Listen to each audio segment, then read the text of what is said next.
So I'm going to demonstrate how I use MapChart in my teaching. So if you just go to mapchart.net, okay, and this will be the home page that comes up. And there are lots of different options that I've my teaching. So if you click on countries, this will come up with a blank map of all the countries in the world. And the thing about this is that it enables you in real time to sort of tailor the map to whatever it is you might want to use it for. So, for example, the way that I teach this is that when I'm teaching the global shift and the idea that lots of the items that we have in our homes and in the classroom come from all over the world, it's nice to be able to demonstrate that you can show where all those different countries are and just how sort of far-reaching they are. So I get students to get all of the items in their pencil case out onto the desk and put their hand up if they can tell me that they've found something, like a ruler, for example, that comes from another country. So as they do this, you get them to put their hands up, and once their country's been identified, they put their hand down. But invariably, you'll find that they come from all sorts of different countries. So it might be that they say, okay, my sharpener comes from China. You select China. My pencil comes from Brazil. My ruler comes from Ukraine, and my eraser comes from Sri Lanka. You could demonstrate some locational knowledge and sort of identify that you know where quite a lot of the countries in the world are, if not all of them. But B, it also helps you to create this map. Now, this is just one really simple way of using it. You don't need to actually then do anything with this map if you don't want to, but you could save it and print it out. But I'll show you some of the other things you can do. So if you can scroll down, then you can see there are more options here. So you can simply just sort of change the fill color, for example, but that, as you notice, there hasn't changed that. And that's because you can then choose regions. This is also great for teaching sort of superpowers and other things linked to globalization.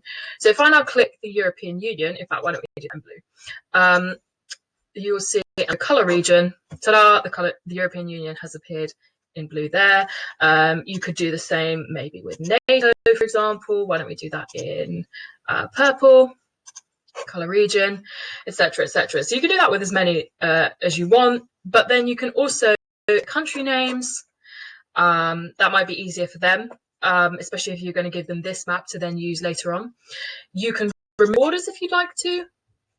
You can split the UK into the 4 nations rather than just being the United Kingdom. You can change the background color. This is going to be a really wacky looking map, but hey, why not? Might be useful if you have colorblind students, being aware of sort of changing the colors that would make them easier to see for them. And then you can also create a key or a legend. So I'm going to call this random example map.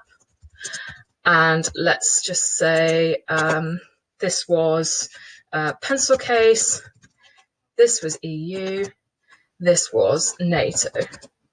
And if I click map, it takes a while to generate it, but then that is a map. You can see there, it's added there. That's something you could print and download, as you can see here. You can edit later, etc., etc.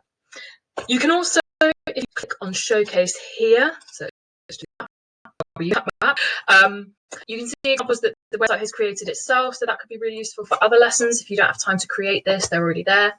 But there's also, you can do this with all of the different continents. I think there's even more here. You can do it within countries. But let me just click on Europe, because this is something that might be useful for historians. So if I click on World War I, then see this has actually taken me to historical MapChart.net. And actually, this could be useful for geography teachers too, because you can notice how the borders have changed here, but you can go back to sort of 1815. This could be really helpful teaching about global colonialism, for example. And you can see how the borders have shifted. And again, this would just be really useful for explaining how kind of power and global power has shifted over time, maybe explaining the British Empire. There's so many options. You can do the same World War II, for example. Anyway, you get the idea.